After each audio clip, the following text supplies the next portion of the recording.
দিলেন যারা আমার আয়াতকে অস্বীকার করবে। এরকম ভাবে একটা একটা করে যদি বলতে যাই অনেকগুলো বিষয় সামনে চলে আসবে।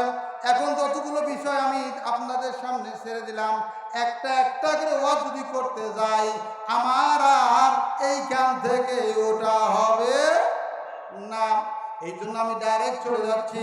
আল্লাহ রাব্বুল আলামিন জানাই দিলেন তারা আমার কোরআনের আয়াতকে স্বীকার করবে, ওয়াস্তাকবারু আর কলার ঝোকাবে। কলা আমার শোনো, হ্যাঁ আমি অমুক দলের লিডার, কলার ঝোকায় আছে না? আরে বাবা কত ঝাঁকুনি ছিল, অনেক ঝাঁকুনি দেখছি। পাঁচাত্ত চামড়া ছাড়া মাংস নাই, কিছু উপায় আছে, একটাকে খুঁজে পাওয়া যায় না। এখন ঠিক কিনা? আল্লাহ রাব্বুল আলামিন বললেন অহংকার করবে, কলার ঝুঁকাবে। আলেমরা যদি ওয়াজ করে চায়ের দোকানে গিয়ে ফতোয়া মারবে, আলেমরা করে রাজনীতি করে রাজনীতি করে রাজনীতি করে। ও আল্লাহর বান্দা, তুমি যে চায়ের দোকানে ফতোয়া দিচ্ছ আয়াতটা একবার এসে তেলাওয়াত করে অর্থটা দেখো, এটা মোল্লার কথা না আল্লাহর কথা? কার কথা? আল্লাহর কথা। আল্লাহ এখানে বলছেন যে আমার আয়াতকে মিথ্যা প্রতিপন্ন করবে, অস্বীকার করবে, অহংকার করবে। আল্লাহর কোরআনুল কারীমটা আমাদের জন্য হচ্ছে সংবিধান। কি এটা কি সংবিধান? সব সমস্যার সমাধান দিতে পারে, সব সমস্যার সমাধান। এই আল কোরআনকে সংবিধান হিসেবে যারা মানবে না, আল্লাহ রাব্বুল আলামিনের ঘোষণা হচ্ছে, কি ঘোষণা হচ্ছে? আল্লাহ রাব্বুল আলামিন জানায় দিচ্ছেন,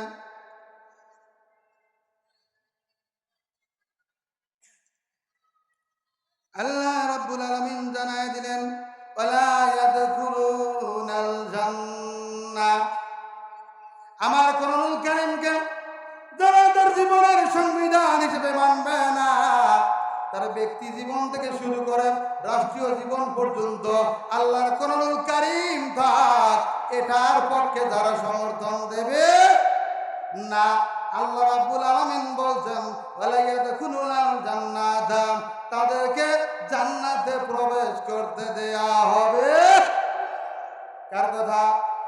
মোল্লার কথা না আল্লাহর কথা? আল্লাহর কথা একটু জোরে বলেন। যারা আল্লাহর কোরআনকে সংবিধান মানবে না, মিথ্যা প্রতিপন্ন করবে, আর কোরআনের কথাগুলো বললে তারা কলার ঝুঁকায় বলবে আমাকে যেন, অহংকার করবে, আমার আল্লাহ রাব্বুল আলামিন তাদেরকে জান্নাতে দেবেন না।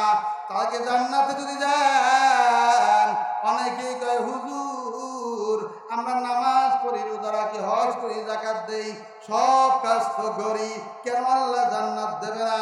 সব কাজ আপনি করেন, যে আল্লাহ সৃষ্টি করলো, হুকুমটা যখন তার দুনিয়ায় চলবে, এইটার পক্ষে কিন্তু আপনার অস্বীকৃতি দেখা যায়। তাইলে আপনি আল্লাহর আয়াতকে মিথ্যা প্রতিপন্ন করলেন। আমার আল্লাহ বললেন, ও যদি জোর গলায় বলে আল্লাহ তোমার নামাজ পড়েছি আমি, তোমার 30টা রোজা আমি রেখেছি, আল্লাহ সম্পদ দিয়েছে, তোমার ঘর আমি জিয়ারত করেছি, তার মানে হজ করেছি, পাগড়ি লাগাইছি, হাজির টাইটেল নিয়েছি, আলহাজ না লেখলে রাত করে, আছে না? 7 লাখ টাকা খরচ করে হজ করলাম, আর এই মাহফিলের আমাকে সভাপতি বানাইছো, আলহাজ লেখো নাই কেন? একটু দেরি।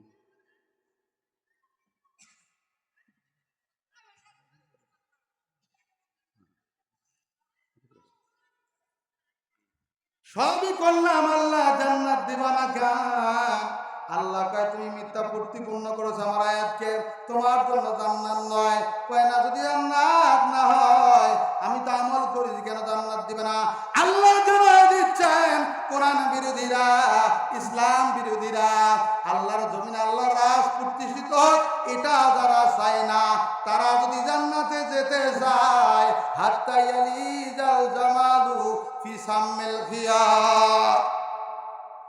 আমার আল্লাহ বলেন, শুয়ের পিছনে ছিদ্র দিয়া উট যদি চলাচল করতে পারে তোমরাও জান্নাত যাইতে পারবা, কিন্তু না না, সুসের পিছনে ছিদ্র দিয়া উট চলাচল করা সম্ভব নয়। ইসলাম বিরোধীরা, ইসলামের বিপক্ষে সমর্থন যারা করবে তাদের জান্নাত যাওয়া সম্ভব নয়। রাগ করলেন আপনারা? হ্যাঁ, আওয়াজ যে নাই। আল্লাহ গো, এবার তো কান হয়, হুজুর কোন কথা কইলে এটা বলে কোরআন আছে। অনেকে এখনো চিন্তা করতেছে হুজুর কিনা বড় বানাইলো না কি আবার। হ্যাঁ, জীবনে তো কথা শুনি নাই। সন্দেহ লাগে, সন্দেহ লাগে। আল্লাহর জমিনে আল্লাহর হুকুমত প্রতিষ্ঠিত হবে, এটা কারা কারা চান? দুই হাত তুলে দেখার মুসলমান।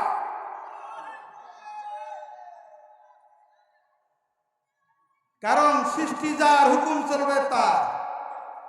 সৃষ্টি যার, হুকুম চলবে তার। সম্মানিত ভাইরা, আল্লাহ রাব্বুল আলামিন দুনিয়ায় পাঠানোর পরে আপনাকে কি দেয় নাই, যার কারণে তুমি গোসা হইয়া রাগ করিয়া আল্লাহর দ্বীনের বিরোধিতা করো। কিন্তু আমার আল্লাহ রাব্বুল আলামিন জানায় দিলেন, ও দুনিয়ার মানুষ শোনো, ওয়াতাসিমু বিহাবলিল্লাহি জামিআ ওয়ালা তাফাররাকু। আমার কোরআন নামক রশিটাকে, ও মুসলমানেরা, ও দুনিয়ার মানুষেরা, এই কোরআন নামক রশিটাকে শক্ত হস্তে ধারণ করো, শক্তভাবে ধরো। ওয়ালা তাফাররাকু, যাতে করে এটা থেকে বিচ্ছিন্ন না হও। কোরআন থেকে যদি বিচ্ছিন্ন হয়ে যাও, তোমার জিন্দেগিটা হবে শয়তানের সাথে বসবাস করার জিন্দেগি। ঠিক না? ওয়াজকুরু নিয়ামাতিল্লাহ। আল্লাহ মনটা ভারাক্রান্ত করে বললেন, বান্দারে কেন দূরে চলে যাও? আমি আল্লাহ রাব্বুল আলামিন তোমাকে কি নিয়ামত গুলো দেই নাই? তুমি একবার প্রতিবন্ধী অন্ধ লোকটার দিকে তাকায় দেখো, দৃষ্টিশক্তি না থাকার কারণে দুনিয়ার আলোটা কিরকম জিনিস ও বলতে পারে না। জন্ম দিয়েছেন মা, মা জননী কত সুন্দর, মায়ের কথাগুলো কত সুন্দর, মা কত সুন্দরভাবে খাওয়া খাওয়া বড় করলো আমাকে। ওই মা না জানি কত সুন্দর, ওই মায়ের চেহারা দেখা তার ভাগ্যে হয় না। ওর দিকে একটু তাকায় দেখো, আল্লাহ কিন্তু তোমার চক্ষু দুইটা দিয়েছেন, দেন নাই? এই চক্ষু দিলে, এই চক্ষুটা তুমি দুনিয়ার কাজে ব্যবহার করতেছো। এই চক্ষু দিয়া তুমি আল্লাহর কালাম পড়ো না, আল্লাহর কোরআনের দিকে যাও না। ওহরে জীবনের মালিক, তুমি সারা জীবন চলে না। ওহরে জীবনের মালিক, তুমি সারা জীবন চলে না। আল্লাহ ছাড়া এক মুহূর্ত চলতে পারবেন? আল্লাহ যদি বলে, বান্দা তোমার যে অক্সিজেনটা ভিতরে ঢুকতেছে আমি আল্লাহ 1 মিনিটের জন্য বন্ধ করে দেব, আচ্ছা বলেন তো ওই লোকটার অবস্থা কি হবে? চক্ষু দিলে কোরআন দেখার জন্যে, কান দিছেন তা শোনার জন্যে। চক্ষু দিলে কোরআন দেখার জন্যে, কান দিছেন তা শোনার জন্যে। আমার হাত দিছেন, দিছেন দুটি পারে জীবনের মালিক, তুমি সারা জীবন চলে না। ওরে জীবনের মালিক,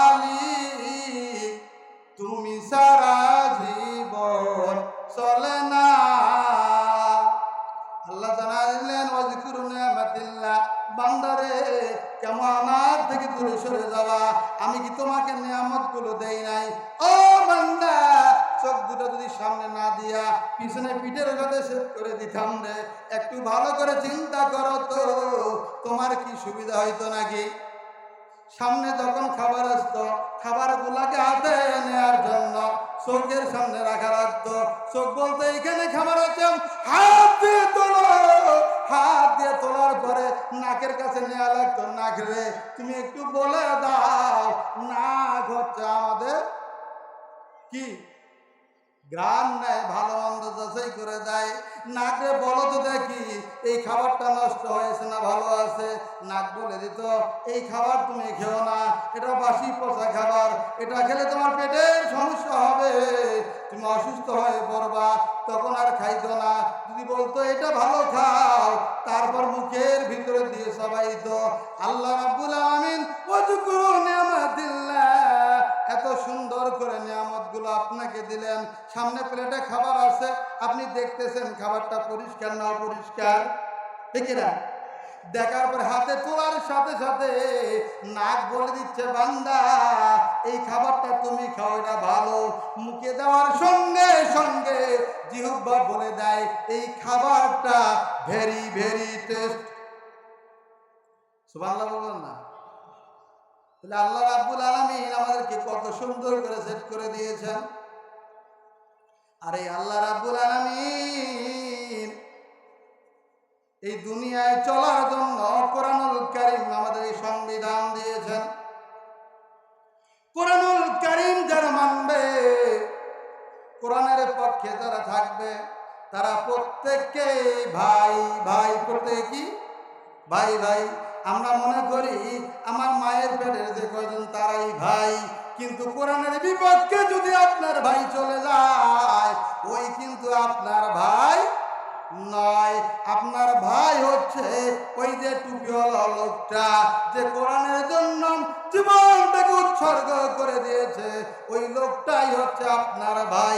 নূহ আলাইহিস সালাম যখন নৌকা ছেড়ে দেবেন, তার সন্তানকে যখন ডাক দিলেন, বলেন আল্লাহ আমার সন্তান তো তলায় যাচ্ছে, বন্যায় ডুবে যাবেন, আল্লাহ সন্তানকে একটু আমার নৌকায় উঠায় নেই। আল্লাহ বলেন লা হালিক, ওই সন্তান তোমার আহল নয়। মুসলমান ভাইরা রে আমার, কোরআনুল কারীম আপনাকে ভাই বানায় দিল শুধু কোরআনের পক্ষে থাকার জন্য। মুসলমানরা একজন ইসলামিক ভাইয়ের জন্য কি করে শোনেন। মদিনার থেকে 500 মাইল দূরে একজন ইহুদি ছিল। হঠাৎ জানতে পারল মদিনায় যে নবী ছিলেন মুহাম্মদ রাসূলুল্লাহ সাল্লাল্লাহু আলাইহি ওয়াসাল্লাম, ওই মুসলমানদের নবী এত ভালো মানুষ, তেনার কাছে গেলে মুসলমান হওয়া যায়। আল্লাহ রাব্বুল আলামিন খুশি হয়ে জান্নাত দেন।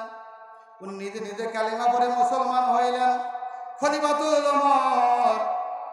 ওমরের শাসনামলে তার জায়গা জমি বিক্রি করে কেনা ঘোড়া কিনলেন, আবার কোথাও আছে একটা উট কিনেছেন। উনি রওনা দিয়েছেন নবীজির রওজা জিয়ারত করার জন্য। আমি সংক্ষেপে বলতেছি যে একজন মুসলমানের একজন মুসলমান ভাই, একজন মুসলমানের জন্য, কোরআন প্রেমিকের জন্য, রাসূল প্রেমিকের জন্য আর একজন মুসলমান ভাই কতটা দায়ী, এটা বোঝানোর জন্য 10 মিনিট সময় নিয়েছি হুজুরের কাছে। 10 মিনিটের ভিতরে শেষ করে দেব। উনি রওনা দিলেন, মদিনায় ঢুকেছেন, ক্লান্ত শরীর নিয়ে ঘোড়াটাকে রেখে বিশ্রাম নিচ্ছিলেন। হঠাৎ করে ঘোড়াটা ছুটে গিয়ে একটা বাগানের কিছু অংশ নষ্ট করে দিয়েছে। বাগানের মালিক এসে একজন পথিক ঘুমানো, আর এই ঘোড়াটা এই অপরাধ করলো। বাগানের মালিক ঘোড়াটাকে মারতে মারতে মেরে ফেললো। পথিক যখন থেকে দেখেন ঘোড়াটা জমিনে পড়ে আছে, মৃত্যু অবস্থায় পড়ে আছে, পথিক জিজ্ঞেস করলেন ও মুরব্বী চাচা, এই ঘোড়াটা কেমনে মারা গেল? মুরব্বী বলছেন এই ঘোড়া তোমার? বলে হ্যাঁ আমার, এই ঘোড়া আমি মেরে ফেলেছি, ঘোড়া আমার শস্য নষ্ট করেছে। এক পর্যায়ে দুজনে হতে হতে অনাকাঙ্ক্ষিত ভাবে মুরব্বি ধাক্কা দিলে মুরব্বি পরে জায়গায় মরে যায়। মুসলমান হয়েছে, চিন্তা করলেন কি করে ফেললাম, একে মেরে ফেললাম, এর শাস্তি আমার যা হয় এখানেই হবে। কারণ ঈমান আনছি রাসূলের উপরে, আল্লাহর উপরে, আল্লাহর কোরআনের উপরে, এই শাস্তি নিয়ে কবরে যেতে চাই।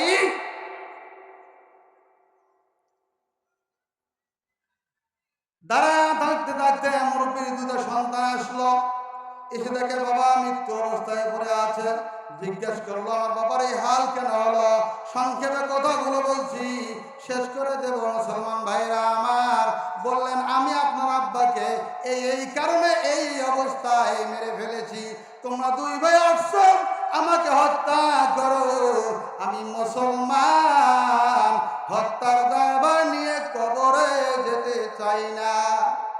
সন্তান বলল না না, তোমাকে হত্যা করে আমরা অপরাধী হতে পারি না, তুমি চলো বাদশাহ আমিরুল মুমিনিন খলিফাতুল মুসলিমিন হযরত ওমর ফারুক রাদিয়াল্লাহু তাআলা আনহুর দরবারে এর বিচার দিলেন। সংক্ষেপে বলে দিচ্ছি, বিচারের রায় হয়ে গেল, ও পথিক তোমার মৃত্যুদণ্ড। পথিক বলে আমিরুল মুমিনিন মৃত্যুদণ্ড দিলেন ভালো কথা, আমার শাস্তি দুনিয়ায় হয়ে যাচ্ছে, আমার একটা আপিল আছে। যে কি আপিল? আমাকে 30 দিনের সময় দেয়া লাগবে। কয় দিন? 30 দিন সময় দেয়া লাগবে। আমি বাসায় যাব, কিছু ঋণ আছে পরিশোধ করব, বাবা মা বেঁচে আছে, বিদায় নিয়ে চলে আসব। আমিরুল মুমিনিন বলেন তুমি মুসলমান ঠিক আছে, কিন্তু তুমি যে যাবা তোমার জীবনের গ্যারান্টি কে দেবে? তুমি যে আবার ফিরে আসবা এই গ্যারান্টি কে দেবে? অনেক আলোচনা সমালোচনার পরে কেউ দায়িত্ব নিতে চায় না। হঠাৎ করে দাঁড়িয়ে গেলেন হযরত আবু যার গিফারি রাদিয়াল্লাহু তাআলা আনহু, বলেন সুবহানাল্লাহ। আমিরুল মুমিনিন আমি আবু যার গিফারি এই দায় নিচ্ছি, যদি ফিরে না আসে ওই ফাঁসির মঞ্চে আমি আবু যার গিফারি হাসতে হাসতে উঠে যাব। অনেক আলোচনার পরে বিদায় দেয়া হলো। 30 দিন পার হয়ে গেল, জুমার দিন যুবক আসলো না। খলিফাতুল মুসলিমিন ওমর আবু যার গিফারিকে ডেকে আনলেন। আবু যার গিফারি, তোমার মুসলমান ভাই এখনো তোমার এখানে আসে নাই, এখন সময় হয়ে গেছে, নামাজ শেষ হয়ে গেছে, তোমাকে ফাঁসির কাস্টে ঝুলতে হবে। আবু যার গিফারিকে আমি প্রস্তুত আছি। ফাঁসির মঞ্চ তৈরি করা হলো, আবু যার গিফারিকে ফাঁসি দেওয়া হবে। হঠাৎ করে দূরে একটা ঘোড়ার শব্দ শোনা যায়। সুবহানাল্লাহ বলুন না। ডাক দিয়ে বলেন খলিফা, আমার অপরাধের দায়িত্ব, আমার অপরাধের ভার আমাকে নিতে দেন, আমার ভাই আবু যার গিফারি ওকে ছেড়ে দেন। দেখতে দেখতে ঘোড়া যখন নিকটে আসলো, দেখা গেল ওই যুবক ফিরে আসছে। যুবককে যখন ফাঁসির মঞ্চে তোলা হলো, তখন দুই ভাই ডাক দিয়ে বলেন খলিফা, যে মুসলমান ভাই আমার বাবাকে হত্যা করার পর পালাই নাই, ওখানে দাঁড়িয়ে আছে, দুনিয়ার ঋণ দুনিয়ায় শোধ করতে চায়। ওই মুসলমান ভাই 30 দিন সময় নিয়েছে, 30 দিন পরে যথাসময় উপস্থিত হয়েছে। আমি জানি আল্লাহ রাব্বুল আলামিন ওনাকে ক্ষমা করে দিয়েছেন। আমরা দুই ভাই পিতৃ হত্যার বিচার চেয়েছিলাম, এই বিচার উড্র করে নিলাম, তার উপরে আমাদের আর কোনো দাবি নাই। সম্মানিত ভাইরা আমার, আমি কথাটা সংক্ষেপে বলে দিলাম এই কারণে যে একজন মুসলমান নিজের সন্তান যদি হয়, নিজের আপন মায়ের পেটের ভাই যদি হয়, আর কোরআন বিরোধী যদি হয়, ও আমার ভাই নয়। আর অন্য গোত্রের যদি হয় গো, আর যদি কোরআনের পক্ষের লোক হয়, ওইটাই আমার ভাই। আমরাও সবাই কোরআনের রাজ কায়েমের জন্য আজকের আলোচনা শোনার পরে আমরা একত্রিত হয়ে কোরআনুল প্রতিষ্ঠা করার জন্য একমত হব ইনশাআল্লাহ। আল্লাহ রাব্বুল আলামিন আমাদেরকে তৌফিক দান করুক, বলি আমিন।